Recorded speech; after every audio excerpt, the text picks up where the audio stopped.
I am Gano Grills for Galighticus.com, and I would like to invite you to the Angels, Gods, and Altars seminar that will be happening Sunday, June the 12th in Atlanta, Georgia. We'll be focusing on controlling time, how to get the most out of it, and teaching you how to work with the altar, how to get the most out of the power of divinity that comes directly through the gateway of the altar.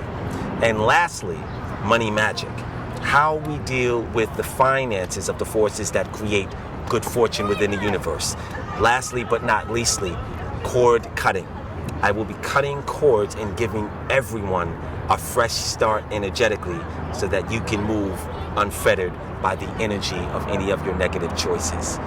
For details, you can go to Galighticus.com, and that's Galighticus.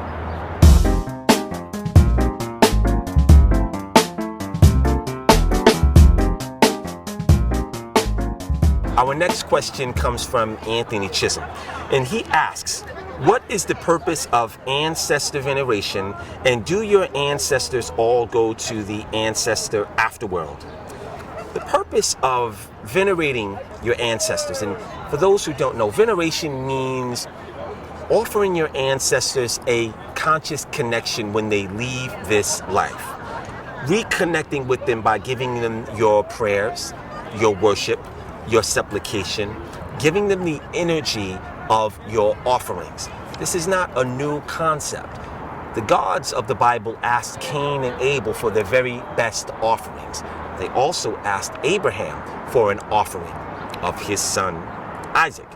So this is nothing new in this world, and these things happened 6,000 years ago according to your Bible. So when we make offerings, it is a opportunity to connect with your ancestors and tapping into the energy that they can give to your life.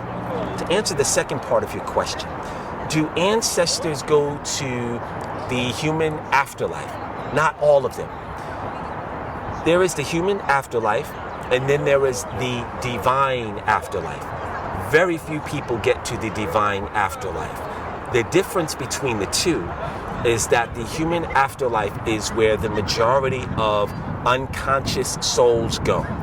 When you die unconsciously, which means that you will die unaware of who you really are on an immortal level, you will have to recycle back to Earth to take another crack at ascension or resurrection. That's the difference between dying consciously and unconsciously. When someone leaves this world in a conscious state, they take all of their memories with them, and they will not come back to the long cycle of life and death on this planet. They will go to something that is known as the divine afterlife. The divine afterlife is a choice of going to some of the mansions that Jesus spoke about. In my Father's house, there are many mansions. There are habited worlds that have exalted beings on them who do not die. There are many, many different texts that talk about that in deep detail. So that would be the difference.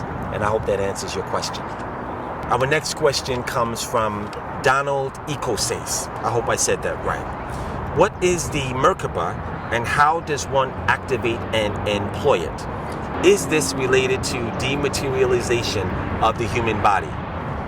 I'll answer the first part of the question. The Merkaba is your internal spaceship, to put it quite simply. Most people that have a certain soul form also have a Merkaba that is dormant inside of them. The process of how to activate it, well, that would be an entire seminar. But to make it very short, I will be teaching that this fall coming. So if you're interested in learning how to turn on or turn your body into a Merkaba, you can come and see me. The second part of your question is the Merkaba associated with dematerialization of the body? Yes and no. When someone dematerializes their body, they don't necessarily have to own a Merkaba, or they might not even be aware that it exists. There are many different reasons why a body may dematerialize, vanish, or transport itself to another place, or another dimension. A Merkaba is quite different. So there you have it. The next question comes from Nicole Bryce Satterite. Nicole asks, how do we find out who our cosmic parents are? Is there something different about people who are currently seeking enlightenment and ascension at this current moment? Okay, well, I'll answer your first question. Just ask. When you go to bed at night, the last thing you do is ask, who are my divine parents? And ask until you get an answer.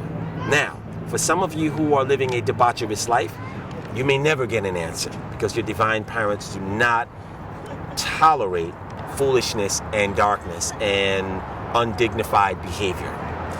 If and when you do get an answer, then that sets about another form of things that you must do in order to connect with the divinity of your own creators.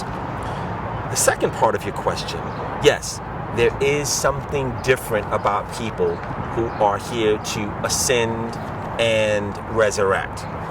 The difference between those people and your regular neophyte unconscious human is that the people who are destined to ascend are very, very different in this world. They hold the balance of critical mass, and these are people who basically are here to show others how to break through the forms of the human containment. And I hope that answers your question.